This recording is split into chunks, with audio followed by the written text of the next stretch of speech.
tardes. Siendo las 16:35, vamos a dar inicio a nuestra clase de biología. Hoy nos corresponde hablar sobre el sistema endocrino, las hormonas y específicamente las hormonas animales. Como ustedes pueden ver en la imagen, aparecen un individuo femenino y un individuo masculino. En ambos casos tenemos las mismas glándulas que son parte del sistema endocrino. Tenemos, por ejemplo, el hipotálamo, que si bien se encuentra ubicado en una región del cerebro, del encéfalo, sí se relaciona directamente con el sistema endocrino. Ya vamos a ver a qué se debe esto y de qué manera se une al sistema endocrino. La hipófisis, que también se ubica en una zona del encéfalo, pero forma parte netamente del sistema endocrino y tiene una relación sumamente íntima con el hipotálamo. La tiroides, las paratiroides, que se escuchan en ambos, que se encuentran en ambos sexos también, las glándulas suprarrenales, el páncreas, y lo único que difiere en ambos géneros corresponde a las gónadas, que en el hombre tenemos los testículos y en la mujer tenemos los ovarios.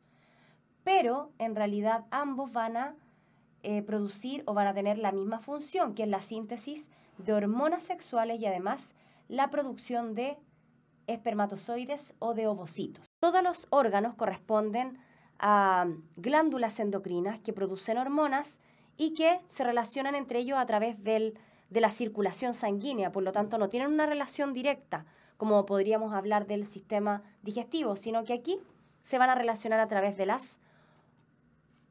las arterias y las venas.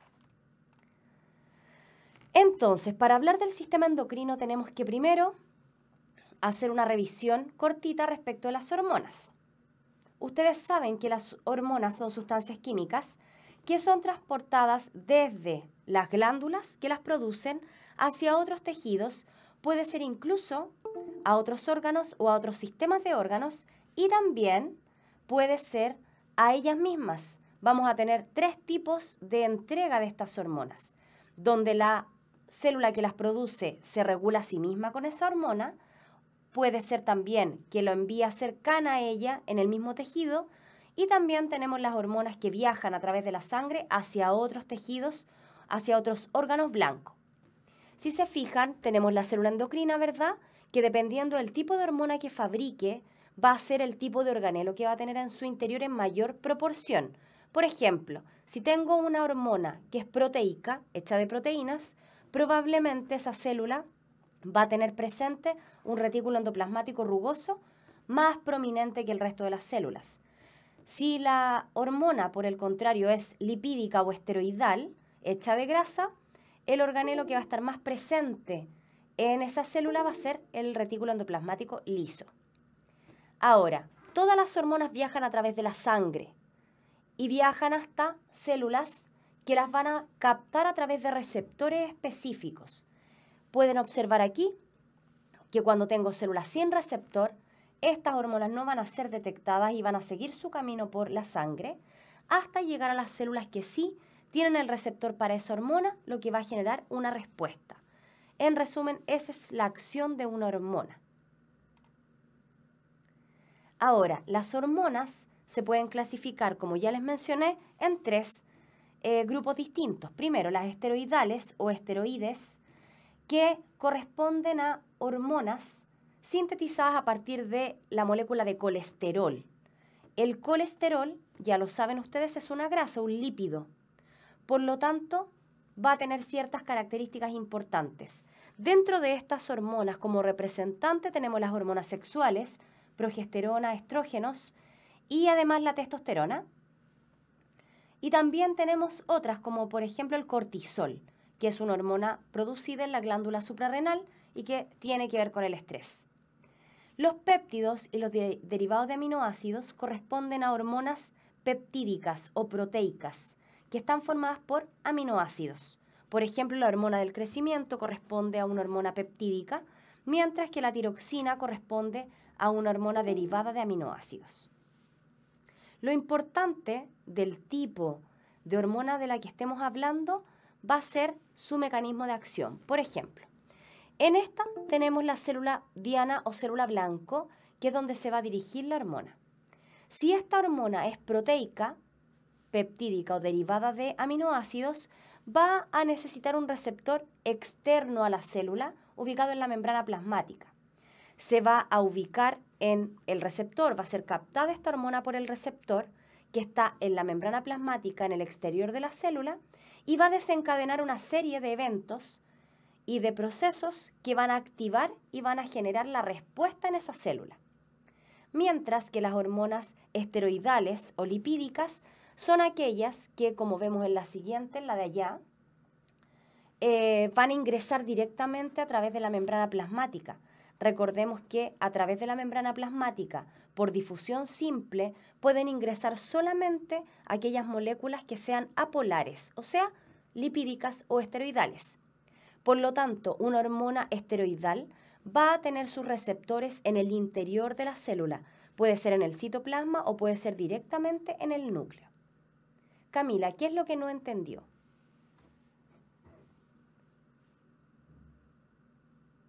Aquí estamos hablando de los dos tipos de hormonas. Las proteicas, que están hechas de proteína y por lo tanto no pueden atravesar la membrana plasmática porque son muy grandes, y las esteroidales, que están hechas de lípidos, de grasas. Por lo tanto, al ser apolares, puede entrar a través de la membrana plasmática directamente y activar a la célula en el interior. ¿Cómo se regulan estas hormonas? Todas las hormonas se regulan a través de dos posibilidades: a través de un feedback positivo o a través de un feedback negativo. Cuando se regulan a través de un feedback positivo, esto significa que una hormona, al ser producida debido a un estímulo, va a provocar el aumento en la producción de esa hormona y también el aumento en ese estímulo. Lo vamos a ver en la siguiente diapositiva con un ejemplo. Pero significa que el aumento de la hormona provoca un aumento también. Y en el caso del feedback negativo, tenemos un estímulo que provoca la liberación de la hormona y esa hormona provoca que el estímulo deje de existir. Por lo tanto, se regula de forma negativa.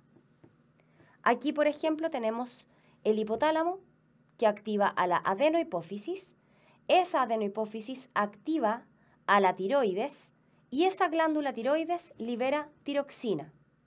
Esa tiroxina, al estar presente, disminuye los efectos del estímulo en el hipotálamo, por ejemplo. Y eso regularía y disminuiría a la larga la producción de tiroxina. La idea de la regulación hormonal es que se mantenga un equilibrio interno, que se mantenga la homeostasis.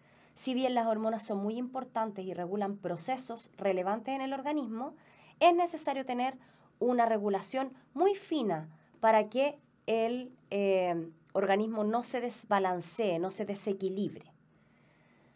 Ámbar, porque se produce mucho yodo en la tiroides. ¿Por qué el yodo no se produce en la tiroides? La verdad es que nosotros lo consumimos a través de los alimentos. De hecho, en algún momento de nuestra historia como país, las personas que vivían fuera de la playa no consumían mucho yodo y sufrían de la tiroides. Por lo tanto, se yodó la sal.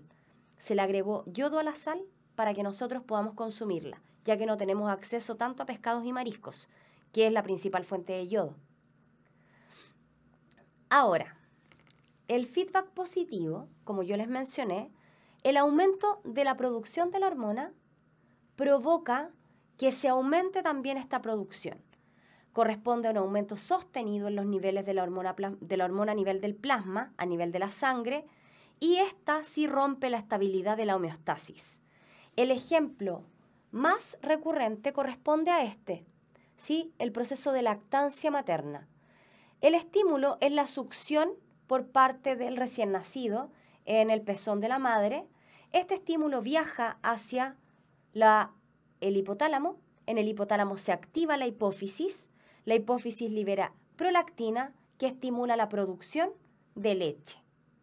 Mientras más succione el recién nacido, mientras más acceso tenga a la alimentación, mayor producción de prolactina tendrá el organismo. Asimismo, si no hay succión, si al recién nacido no se le alimenta, el cuerpo femenino deja de producir prolactina y por lo tanto no produce leche.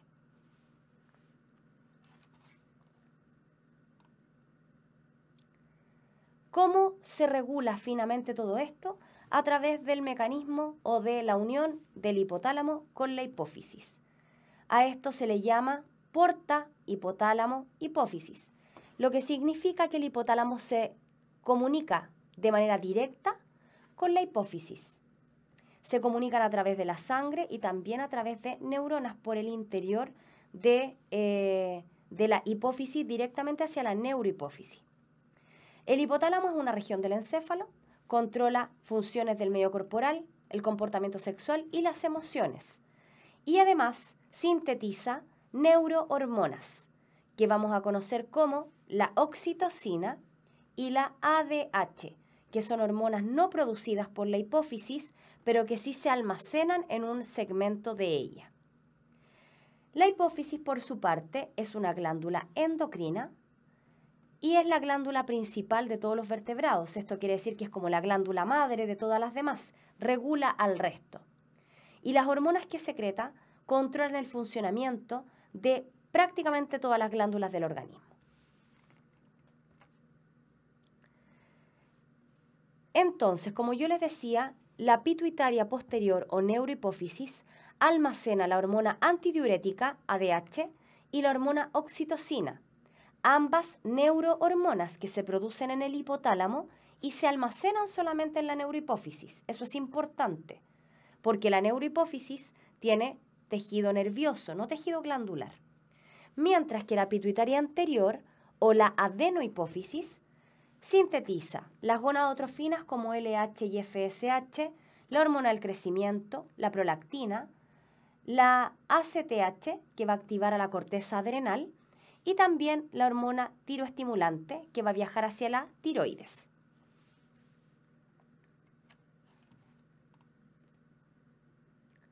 Dentro de las hormonas animales importantes en nuestro organismo tenemos la hormona del crecimiento, que es producida por la adenohipófisis y es conocida con el nombre de somatotrofina. Es confundida muchas veces con la somatostatina, pero no se producen en el mismo lugar y por supuesto no tienen la misma función. Así que es importante recordar este nombre. Se produce en la adenohipófisis y tiene un efecto generalizado. Esto quiere decir que actúa en todos los órganos porque estimula su crecimiento, actúa en todos los tejidos, en todos los huesos, en todos los cartílagos, en todo el organismo, porque todo el organismo debe ir creciendo a un ritmo constante, hasta que termina, por supuesto, la edad de crecimiento. El órgano que lo produce envía esta hormona a través de la sangre hacia todos los órganos blancos. Se regula a través de feedback negativo, esto quiere decir que cuando está muy alta la hormona, se inhibe la producción y por lo tanto desciende. Cuando está muy baja, se manda una señal y aumenta la producción de esta hormona. Los efectos corporales son el crecimiento, aumenta la síntesis de proteínas y además es una hormona hiperglicémica. Eso quiere decir que aumenta la cantidad de glucosa en la sangre. Si en la niñez existe una deficiencia de esta hormona, se genera un enanismo, ¿sí? Que son individuos que no crecen lo suficiente. Cuando hay un exceso en la niñez, también se producen problemas como el gigantismo y también puede haber exceso en individuos adultos, lo que no se conoce como gigantismo, sino que se conoce como acromegalia. La diferencia está en que el gigantismo provoca un crecimiento generalizado, el individuo es más grande en general, y en la acromegalia crecen solamente algunas partes, por ejemplo las manos, los pies, la nariz, dando un aspecto como Shrek, como podemos ver ahí, ¿sí? El gigantismo, individuos muy grandes, pero grandes generalizados. Para esto tiene que haber una alteración durante la niñez. Para el enanismo lo mismo y para la acromegalia en la adultez, donde crecen las zonas que aún pueden tener este crecimiento. Recordemos que los puntos de crecimiento se cierran más o menos al terminar la pubertad.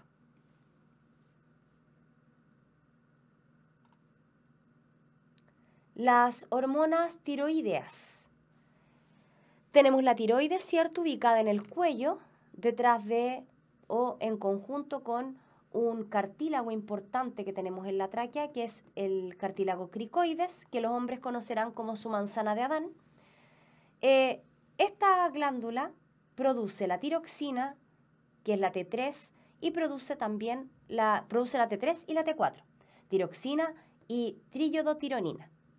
Ambas tienen la función de estimular en todo el organismo, por eso tiene un efecto generalizado, en todo el organismo el metabolismo celular, lo regulan. La glándula que la produce, como ya les dije, es la tiroides. Sobre ella se encuentran las glándulas paratiroides, que son pequeñitas y tienen otra función. La T3 y la T4 se regulan a través de feedback negativo también.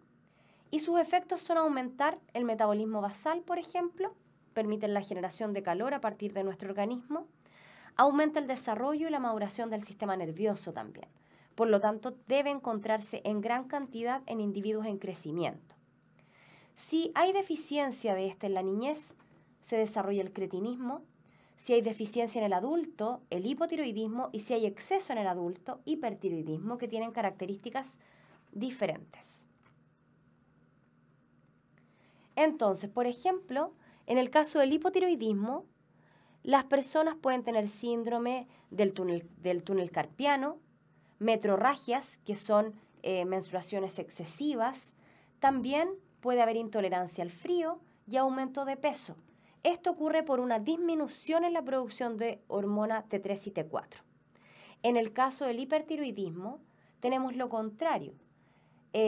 Las personas pueden tener alopecia, nerviosismo, agitación, exoftalmia, que ocurre cuando los globos oculares se salen de su órbita, bocio, también piel caliente y húmeda, osteoporosis, taquicardias constantes y debilidad en todo el organismo.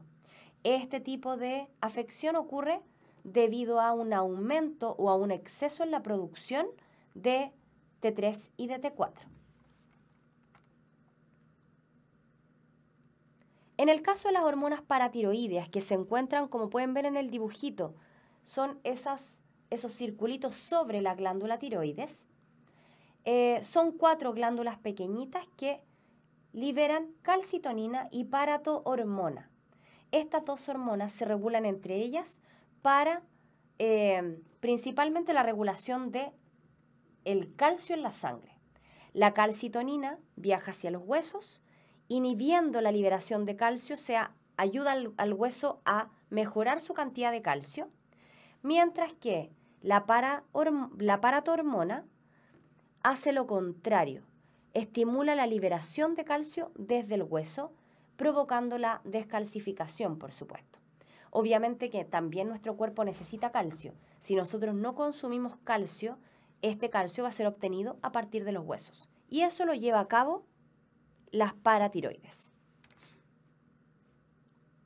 Las hormonas adrenales son producidas en las glándulas suprarrenales, 2 glándulas que se ubican sobre los riñones y que tiene una estructura bastante sencilla. Como se muestra en la imagen, tenemos una glándula suprarrenal que presenta una médula adrenal y también presenta una corteza adrenal. Ambos segmentos van a producir hormonas distintas. Por ejemplo, en la médula se produce adrenalina y noradrenalina, que participan en la preparación frente a las situaciones de estrés agudo, cuando debemos reaccionar de manera rápida. Recordemos que la adrenalina y la noradrenalina también participan o forman parte del sistema nervioso, donde son neurotransmisores y actúan de la misma manera, acelerando todo el organismo. La corteza, por su parte, fabrica glucocorticoides, fabrican aldosterona y también fabrican andrógenos. Los glucocorticoides tienen la función de elevar la glucemia. Por ejemplo, el cortisol corresponde a un glucocorticoide que, si bien no tiene una injerencia en la síntesis o en la absorción de glucosa como la insulina y el glucagón, sí participan de la elevación de esta glucemia, pero tiene principalmente la función de activar todos los mecanismos de control del estrés, pero del estrés crónico. La aldosterona tiene que ver con la reabsorción de sodio y con la excreción de potasio en el riñón a través de la orina. Y los andrógenos que tienen que ver con la masculinización, ¿sí? Tienen que ver con la producción de testosterona también. Las hormonas pancreáticas, que son las que encontraremos en el páncreas, por ejemplo, la insulina, el glucagón, la somatostatina y el polipéptido pancreático. Se habla bastante poco del polipéptido pancreático y esta regula procesos digestivos. La somatostatina, que les dije que no debíamos confundirla con la somatotrofina, que corresponde a la hormona del crecimiento, tiene la función de regular la motilidad gástrica y la secreción intestinal. El glucagón y la insulina son dos hormonas sumamente importantes en el organismo que se regulan entre ellas. Son hormonas antagónicas. Cuando la insulina aumenta, disminuye la glicemia y al disminuir la glicemia se activa el glucagón que aumenta la glicemia. Por eso se dice que la insulina es una hormona hipoglucemiante y el glucagón es una hormona hiperglicemiante. Ahora, estas hormonas se producen en unas partes específicas del páncreas, principalmente en los islotes de Langerhans. No principalmente, solo en los islotes de Langerhans. Porque ustedes saben que el páncreas no solamente es una glándula endocrina, sino que también es una glándula exocrina, que produce enzimas digestivas que son liberadas al intestino. Por lo tanto, el páncreas es una glándula anficrina que tiene ambas propiedades. En los islotes de Langerhans, como pueden ver en la imagen, tenemos diferentes tipos de células. La célula beta, que produce insulina, la célula alfa, que produce glucagón, la célula gamma, que produce somatostatina. ¿Sí? Entonces, estas tres hormonas son producidas por el páncreas y la insulina y el glucagón son las más importantes porque tienen que ver con la regulación del principal combustible que tiene nuestro cuerpo, que tiene la célula, que es la glucosa. Javier, o sea, la insulina y el glucagón es como el yin y el yang. Sí, exacto. Siempre cuando hay un poco de insulina tiene que haber también un poco de glucagón, porque si hay solo insulina, en la sangre no quedaría nada de glucosa. Y si hay alguna necesidad urgente que suplir, no habría posibilidad de suplirla. Si hubiese solo glucagón, la glucosa no podría entrar a las células, por lo tanto, por más glucosa que yo tenga, la célula no va a poder utilizarla. Por lo tanto, tienen que estar en un equilibrio importante. Javiera, ¿qué era anficrina? Anficrina es una glándula que tiene función endocrina, o sea, fabrica hormonas, y exocrina, que fabrica enzimas. Karen, ¿la angiotensina 2 es una hormona? Exacto, es una hormona. Y la angiotensina 1 se tiene que activar angiotensina 2 y después se activa a angiotensinógeno, que tiene todo un sistema de retroalimentación, pero eso tan específico lo vamos a ver cuando hablemos de la mención. ¿Cómo funciona esta relación estrecha entre el glucagón y la insulina? De la siguiente manera. Si tengo un nivel alto de glucosa, por ejemplo, acabo de comerme un chocolate gigantesco, la insulina se libera desde el páncreas. Esta insulina lo que hace es tomar la glucosa y entregársela a las células. Las células la recogen y la guardan para utilizarla.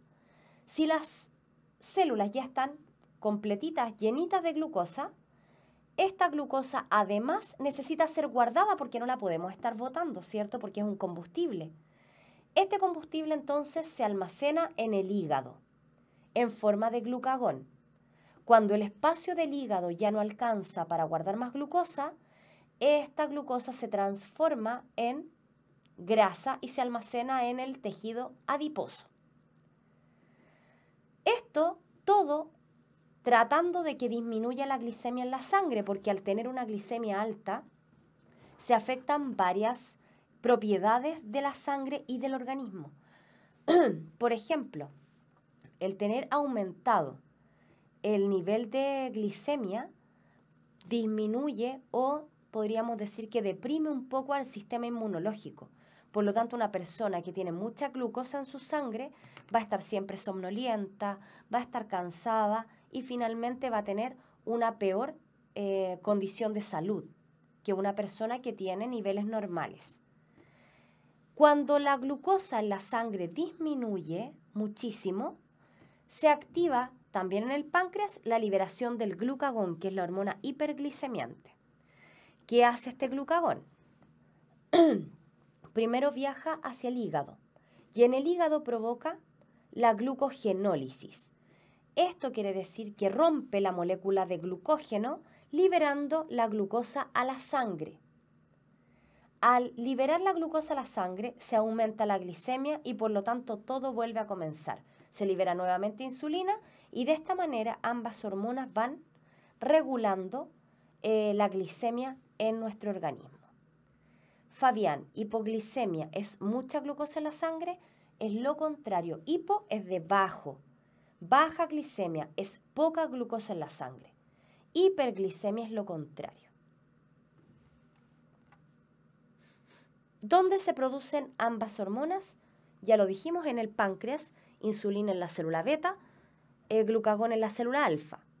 Los órganos sobre los cuales actúa, la insulina actúa sobre el hígado, sobre el músculo y sobre el tejido adiposo, mientras que el glucagón actúa sobre el hígado y sobre el tejido adiposo.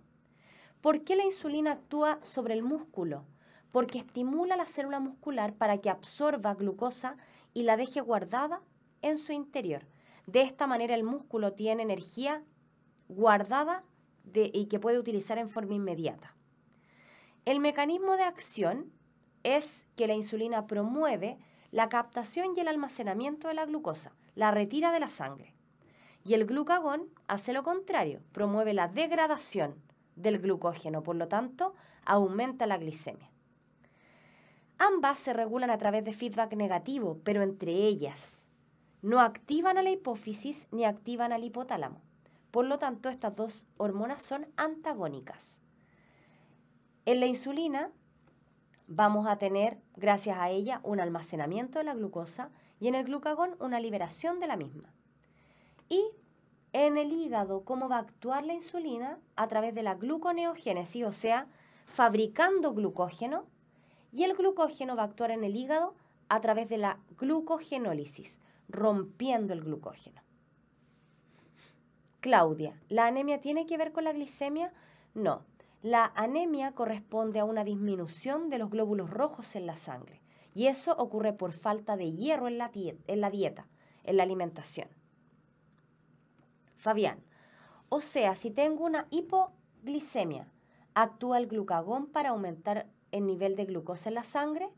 Si tiene una hipoglucemia, si baja su glucosa, actúa el glucagón, por ejemplo, en la mañana. Usted se levanta en la mañana después de 8 horas de ayuno y va a tener una hipoglicemia. Su sangre no tiene glucosa. Se activa, por supuesto, el glucagón, liberando la glucosa hacia la sangre para que su cuerpo pueda comenzar a funcionar. Luego ya nos da hambre para recuperar esas reservas. Y en ese momento es donde usted desayuna, por ejemplo. Por eso no debe pasar más de media hora después de que ustedes se levantan y comen algún alimento. Cuando fallan estas hormonas, principalmente la insulina, se desencadena una enfermedad que está siendo muy habitual hoy en día, que es la diabetes mellitus. Vamos a encontrar diabetes mellitus de tipo 1 y diabetes mellitus de tipo 2. Tal y como dice Sebastián, por eso deben desayunar, porque si usted no desayuna, se libera todo el glucógeno, pero el cuerpo siente que está perdiendo sus reservas. Por lo tanto, si después usted se toma un yogur con cereal o se come una fruta, lo más saludable, eso se va a almacenar inmediatamente en el hígado y el resto se va a ir al rollito, como dijo Jesús por ahí. La diabetes mellitus corresponde a un síndrome orgánico multisistémico. Afecta a todo el organismo y además es crónico. Cuando se desencadena la diabetes, ya no se puede volver atrás. Y esto ocurre por los aumentos sostenidos de los niveles de glucosa en la sangre, una hiperglicemia sostenida. Esto puede ocurrir porque la insulina deja de funcionar en el periodo de tiempo del individuo, o porque la insulina no se produce en el organismo. Y eso puede venir con la genética, ¿cierto? Las personas pueden nacer con una dificultad o con una imposibilidad, mejor dicho, de sintetizar insulina. O a lo largo del tiempo, debido a una dieta inadecuada, se puede desarrollar también la intolerancia a la insulina, donde la insulina ya no funciona para ingresar la glucosa a la célula y por lo tanto queda dando vueltas en la sangre. Eso es lo que genera todos los síntomas y signos que tiene este síndrome. ¿Cuáles son los signos de la diabetes mellitus? La poliuria, ¿cierto? Tener un aumento en la cantidad de orina que se produce en el cuerpo. La polidipsia, debido a esto mismo, porque si hay poliuria, vamos a perder mucha agua, por lo tanto vamos a tener mucha sed. Y además la polifagia. Como la glucosa se mantiene en la sangre y no entra a las células sienten que no tienen energía y por lo tanto desencadenan la sensación de hambre para que incorporemos glucosa a nuestro cuerpo. Por lo tanto, la polifagia corresponde a el aumento en la ingesta de comida. Me preguntaban por ahí, y si no se produce en el organismo, ¿dónde se produce? ¿Qué cosa? Rosana, ¿qué cosa si no se produce en el organismo? ¿A qué se refiere?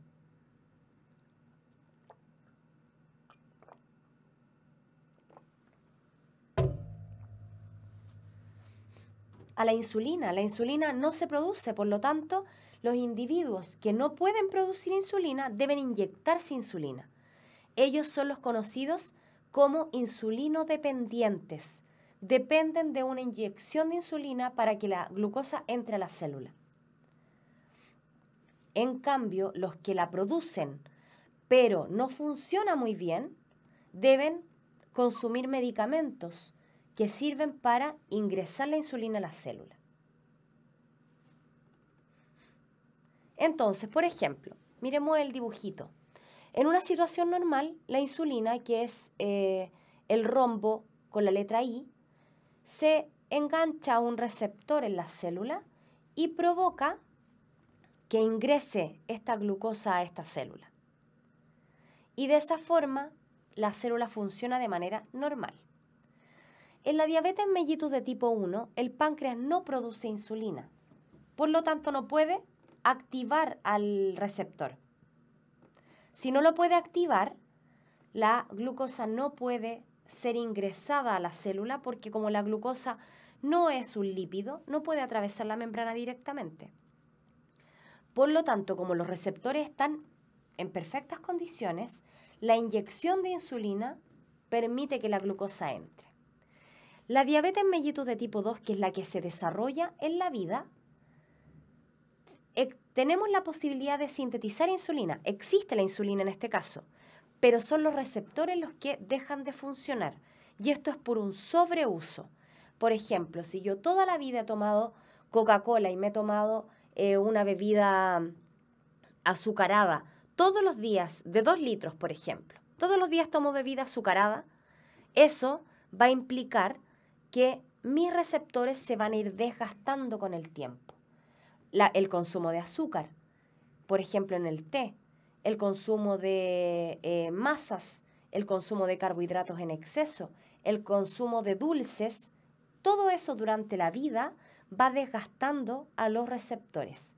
Y si los receptores están desgastados, dejan de funcionar y la insulina no puede activarlos. Por lo tanto, en este caso, no tenemos la posibilidad de activarlo de ninguna manera. Por lo tanto, la única opción es cambiar la dieta para que la glucosa no sea tan excesiva en la sangre y de esa forma los receptores puedan regularse y funcionar de mejor manera, pero nunca vuelven a funcionar como en el principio.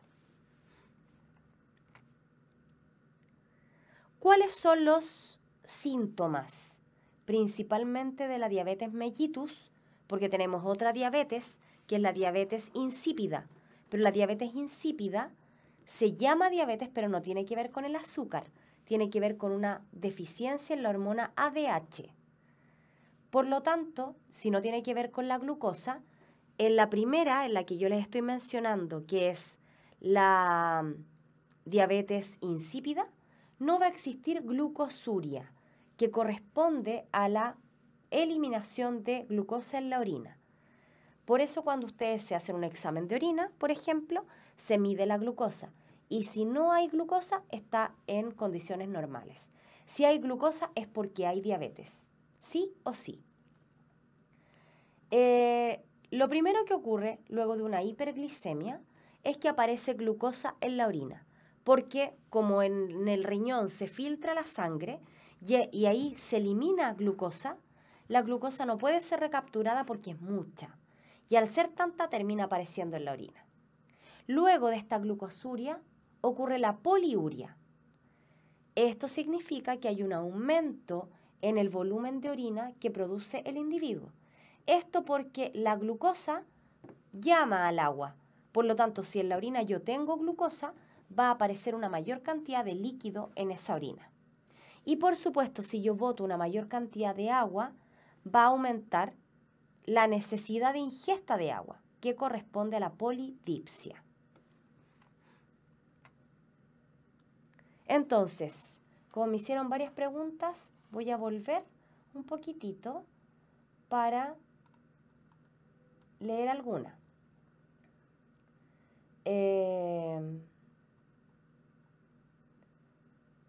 Me preguntan... ¿Y la resistencia a la insulina? Me preguntan por ahí. La resistencia a la insulina es el primer paso hacia la diabetes mellitus de tipo 2. Esto significa que el cuerpo ya está mostrando que no puede absorber toda la glucosa que estamos consumiendo. Esto se regula a través de medicamentos y también a través de una dieta balanceada, porque necesariamente el organismo debe recibir una menor cantidad de glucosa para poder empezar a recuperarse en la medida en que se pueda, porque no hay vuelta atrás. Claudia me pregunta si hay alguna relación entre el Alzheimer y la diabetes. La verdad es que el Alzheimer se está estudiando todavía, porque sabemos que es una enfermedad degenerativa cerebral, pero que tiene que ver con el hipocampo, ¿verdad?, donde se almacenan los recuerdos, pero la diabetes tiene que ver con el acceso a la glucosa.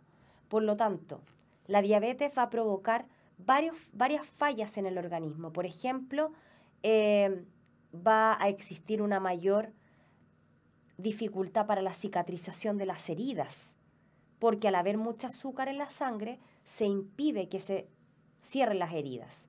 Va a disminuir las defensas, van a haber varios factores, va a costar bajar de peso, va a haber aumento de peso más rápido. La persona va a andar somnolienta, pero en realidad no sabría decirte si tiene algo que ver con el Alzheimer de forma directa.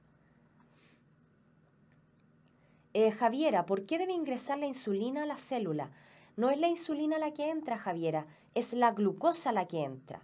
La glucosa es utilizada dentro de la célula en la mitocondria para obtener ATP, como lo vimos en alguna de las clases anteriores.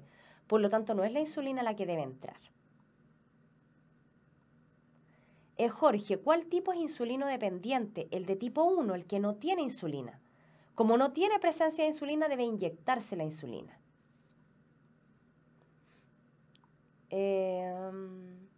Acabo de responder por el tema de la resistencia a la insulina. Y Javier, por una falla en los receptores de insulina en las células. Esto ocurre por la ingesta continua de glucosa en altos niveles y esto se vuelve normal para el organismo. Perfecta respuesta. Sebastián, exacto. Sebastián nos dice dieta, ejercicios y full gua, que me imagino que tiene que hacer ejercicio todo el día y comer saludable. Rosana, la adrenalina también se produce en una parte del cerebro. Exacto, tal y como lo dije, la adrenalina y la noradrenalina funcionan como neurotransmisor en el cerebro y también funcionan como hormonas producidas por la médula de la glándula suprarrenal. Entonces, vamos con los ejercicios. Salas, profe, no me quedó claro el feedback positivo. Por ejemplo, en el parto también sea el feedback positivo. El bebé, el feto de término, empuja en el cuello del útero de la mamá. Esto provoca que se libere oxitocina en la neurohipófisis, ¿ya? En la neurohipófisis se produce esta liberación de la hormona que tenía almacenada y la oxitocina lo que genera es la contracción del útero. Cuando el útero se contrae, el feto baja aún más generando más presión y la presión envía una señal más potente, se libera más oxitocina. La contracción entonces es más poderosa y más fuerte, hasta que es expulsado el feto desde el cuerpo de la mujer y ahí recién se disminuyen los niveles de oxitocina. Ahí se nota un poco más. Me pregunta Nico, profe, ¿por qué a las personas con diabetes a veces le amputan una parte? Es habitual, por ejemplo, que las personas con diabetes después de mucho tiempo, si no tienen precaución, los pies van perdiendo sensibilidad. ¿Por qué razón? Porque se van dañando y además pueden tener heridas. Y como la glicemia está alta, la cicatrización es más lenta y puede necrosar parte del tejido. Si se necrosa parte del tejido, se debe amputar.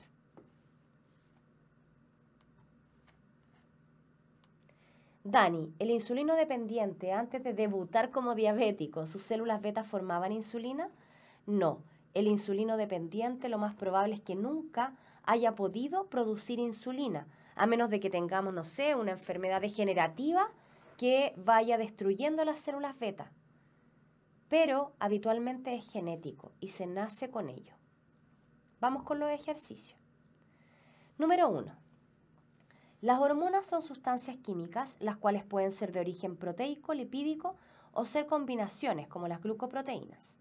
Al ser lipídicas atraviesan fácilmente la membrana plasmática, pero si son proteicas necesitan un receptor en la membrana plasmática de la célula blanco.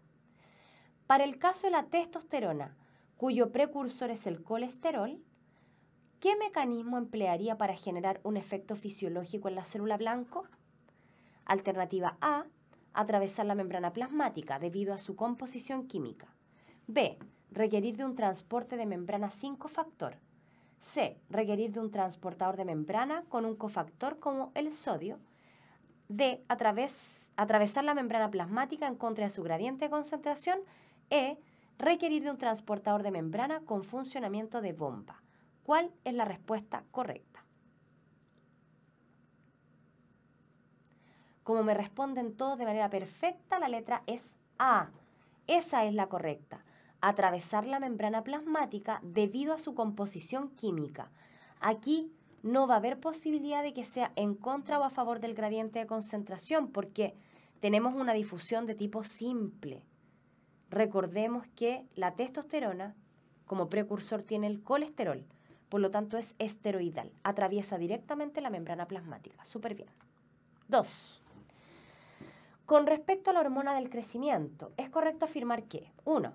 Actúa sobre casi todas las células del cuerpo. 2. Su insuficiencia puede causar enanismo hipofisiario. 3. Una vez alcanzada la estatura adulta, no se sigue produciendo. ¿Cuál es correcta? ¿Solo 1, solo 2, solo 1 y 2, solo 2 y 3, 1, 2 y 3?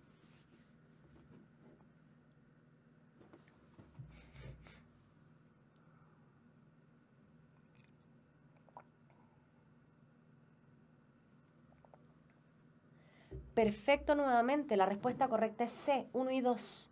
Actúa sobre casi todas las células del cuerpo y puede causar enanismo cuando está insuficiente su producción. Si fuese correcta la 3, que es una vez alcanzada la estatura adulta no se sigue produciendo, no existiría por ningún motivo la posibilidad de acromegalia. Por lo tanto, sí se produce, pero en menor cantidad. Fabián, ¿el enanismo hipofisiario es lo mismo que la acondroplasia? No, no es lo mismo.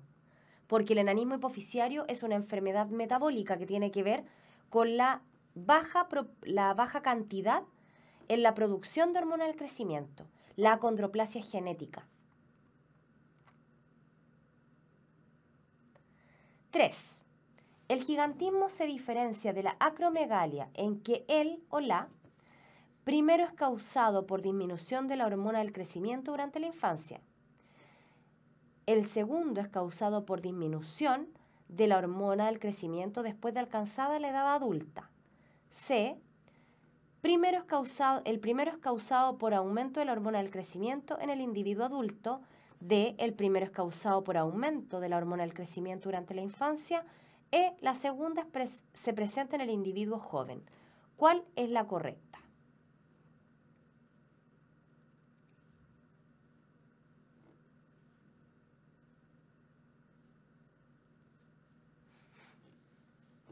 Tal y como contestan todos maravillosamente, la respuesta correcta es D.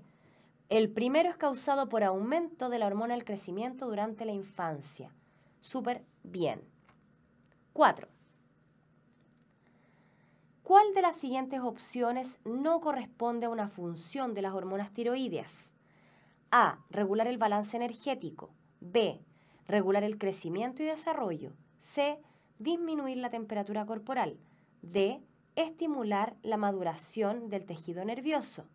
E. Actuar junto con la hormona del crecimiento.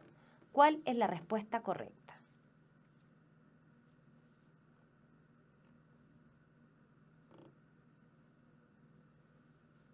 Ignacio, mientras los demás piensan, exacto. Además, la hormona del crecimiento debe ser producida para regenerar tejidos, ¿verdad? Porque los tejidos deben ir creciendo también y se van renovando.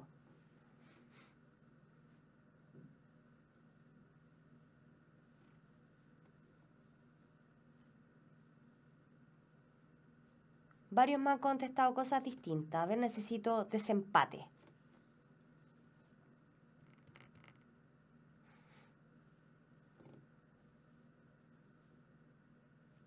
Varios contestaron correctamente. La respuesta es C. Disminuir la temperatura corporal. La C no es una función de las hormonas tiroideas. Recordemos que las hormonas tiroideas tienen que ver con el metabolismo, por lo tanto, sí regulan el balance energético, sí regulan el crecimiento, sí estimulan la maduración de cualquier tejido y actúan junto con la hormona del crecimiento. ¿Debería decir aumenta la temperatura corporal? Sí, también tendría que ver con el aumento de la temperatura corporal porque estimula el metabolismo. La respuesta correcta era C. 5. La secreción de hormona del crecimiento se encuentra bajo control. 1. Hipotalámico. 2. Adenohipofisiario. 3. Neurohipofisiario. ¿Es o son correctas solo 1, solo 2, solo 3, 1 y 2, 1, 2 y 3? ¿Cuál es la respuesta correcta? Llevo 1. Sí, Claudia, preguntaba la incorrecta. Perfecto, la respuesta correcta es D. Solo 1 y 2. El hipotálamo actúa y la adenohipófisis actúa. La neurohipófisis no, porque tiene que ver con la liberación solo de 2 hormonas, la ADH y la oxitocina. 6. Gráficos. El siguiente gráfico muestra los niveles de glucosa sanguínea medidos durante 5 horas en 2 individuos sometidos a una ingesta alta de carbohidratos. A partir de estos datos, la curva inferior muestra un individuo que no recupera los niveles normales de glicemia. B. La curva superior muestra un individuo que recupera los valores normales a las 5 horas. C. En la curva inferior, el valor máximo de glicemia se alcanza a las 2 horas. D. La curva superior se inicia con un valor alterado de la glicemia. E. La curva inferior corresponde a un diabético. ¿Cuál es la respuesta correcta?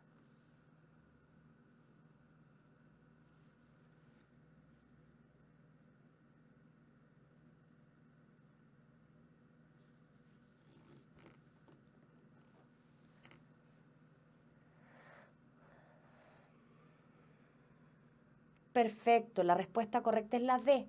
La curva superior se inicia con un valor alterado de la glicemia. porque no partimos desde el inicio, sino que partimos desde los 135 miligramos por decilitro de glucosa en la sangre.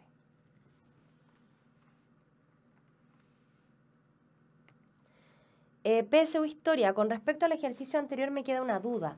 El hipotiroidismo está determinado por la tirosina y triiodotironina. En realidad es por la tiroxina. Y esas sí regulan la temperatura corporal. Exacto, pero la regulan hacia arriba, aumentan la temperatura. Cuando la temperatura disminuye, no tienen ninguna injerencia. Por lo tanto, una de sus funciones no es disminuir la temperatura, es solo aumentarla. Fabián, ¿cuál es el nivel normal de glicemia? Depende. En ayuno debe ser menos de 100 miligramos por decilitro. Si usted se toma una glicemia antes de tomar desayuno, debe tener menos de 100, necesariamente. 7. En el gráfico se muestran los efectos del suministro de una hormona y un placebo a dos grupos de individuos con déficit de una hormona. La curva negra, tratados con hormona, y la curva con cuadraditos blancos, tratados con placebo.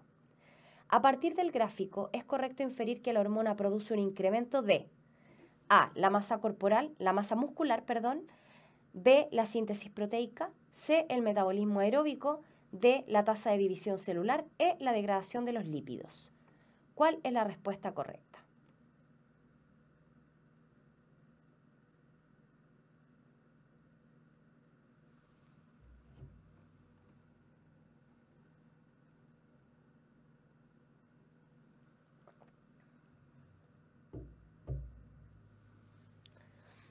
Fíjense bien en el gráfico. En el gráfico nos dice consumo máximo de oxígeno versus tiempo en meses.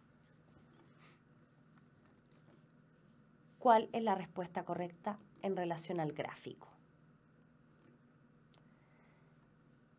Exacto. Como me responden varios, la respuesta correcta es C.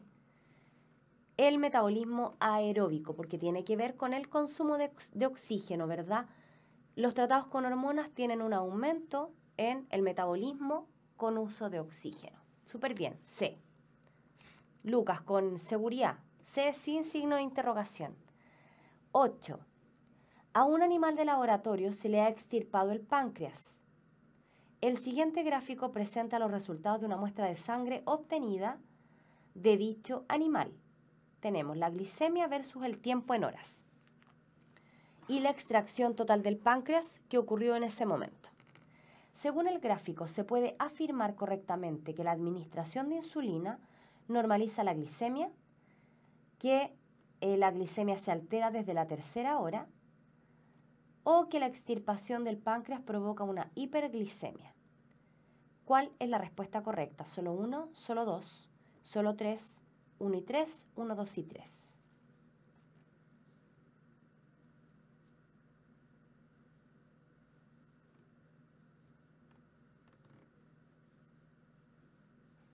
Perfecto, la respuesta correcta es C, solo 3. La extirpación del páncreas provoca una hiperglicemia. ¿Por qué no podemos afirmar lo demás? Porque en el gráfico no nos muestra la administración de insulina, por lo tanto no podemos saber si va a normalizar la glicemia o no. Podemos inferirlo, pero no podemos afirmarlo. ¿Y la glicemia se altera desde la hora 3? No, se altera desde la hora 6, 7. Recién ahí se altera, no antes. 9. El siguiente esquema muestra un sistema de retroalimentación hormonal. ¿Cuál de las siguientes alternativas es incorrecta? A tiene efectos sobre B, C y D. B, es necesario A para controlar D. D podría frenar a A. B es afectado por D. O D no tiene efectos sobre C. ¿Cuál es la respuesta correcta?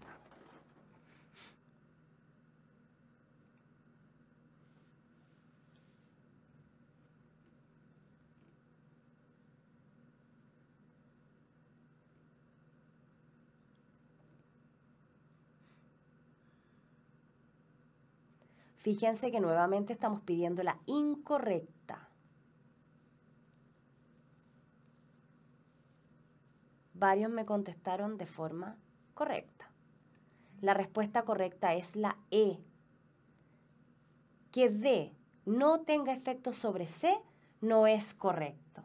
¿Sí? Recuerden, ¿cuál es la alternativa incorrecta? Todas estas hormonas están relacionadas. A regula a B, B regula a C, pero por lo tanto C también está regulado por A. Y D se regula por C, que se regula por B, que se regula por A. Y D regula a B y regula a A, por lo tanto todas están regulándose. Lo que significa que D sí tiene efecto sobre C. 10. Una de las enfermedades que más ha aumentado en Chile es la diabetes. La diabetes mellitus de tipo 2. La siguiente tabla compara la prevalencia de esta enfermedad según rango etario, medida en personas de áreas urbanas y rurales. Según la tabla, es correcto inferir que a mayor edad, mayor prevalencia de diabetes. B. Los hábitos alimenticios de la población urbana influyen en tener diabetes. C. La diabetes está relacionada con la forma de vida más tranquila en la población rural. D.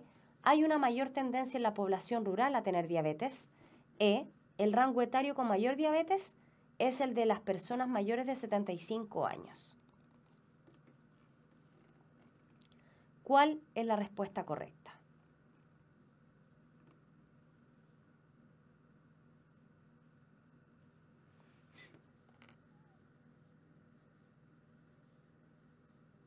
Perfecto, la respuesta correcta es la D.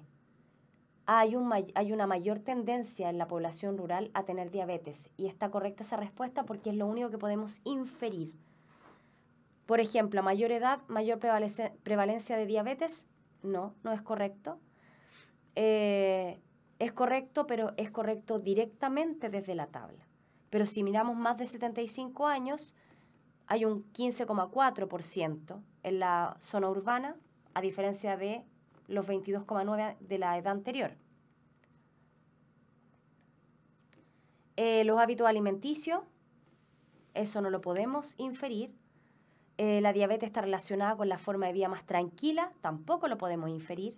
Y el rango etario de mayores de 75 años tampoco, porque no tenemos el dato en la población rural. Por lo tanto, la respuesta correcta era la D. ¿Alguna duda que haya quedado?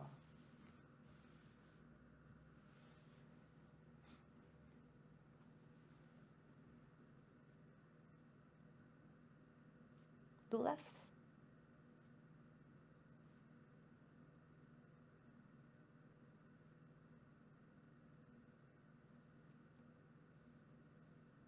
No tengo todas las respuestas, Lucas.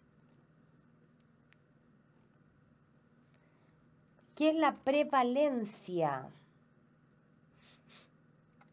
Prevalencia es que sigue existiendo durante un tiempo. Eso significa, Nicolás.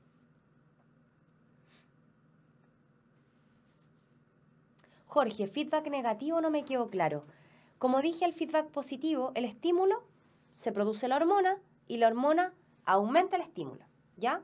El feedback negativo, tengo el estímulo, se produce la hormona, pero la hormona modifica esto y disminuye la hormona. Y así, se va regulando de forma negativa. Cuando produzco la hormona, después disminuyo lo que está provocando que se aumente la hormona, por lo tanto la hormona también disminuye. Ámbar, síntesis de proteínas, eso es parte de la mención, por lo tanto nos falta harto rato todavía. Estamos en hormonas, nos falta fecundación, desarrollo embrionario, después vamos a hablar un poco de organismo y ambiente y después vamos a ver mención. Felipe, ¿entonces la diabetes de tipo 1 es por ausencia de glucosa? No, es por ausencia de insulina. Yo puedo comer toda la glucosa que quiera, el problema es que la insulina no existe, por lo tanto no entra en la célula, no obtengo energía. Y la 2 es porque la insulina se fabrica, pero los receptores de la insulina están estropeados. Andrés Contreras, ¿hay una manera más concisa de resumir feedback negativo? Sí, En el feedback negativo, la producción de hormona disminuye el estímulo y disminuye la producción de hormona. En el feedback positivo, el estímulo aumenta la producción de hormona y ese aumento aumenta el estímulo.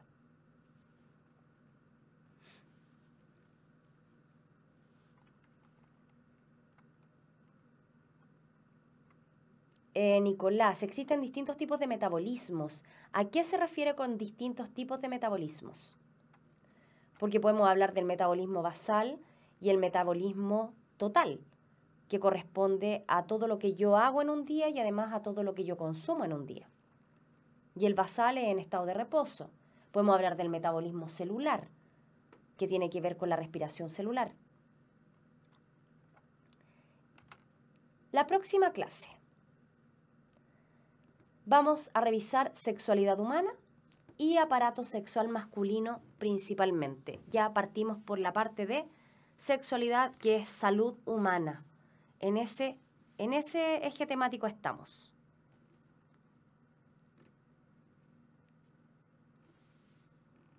Adriana, profe, ¿cómo es que la GCH aparece en la orina? La hormona gonadotrofina coriónica, la HCG, lo vamos a ver cuando hablemos de embarazo. Entonces, ha sido un gusto verlos hoy.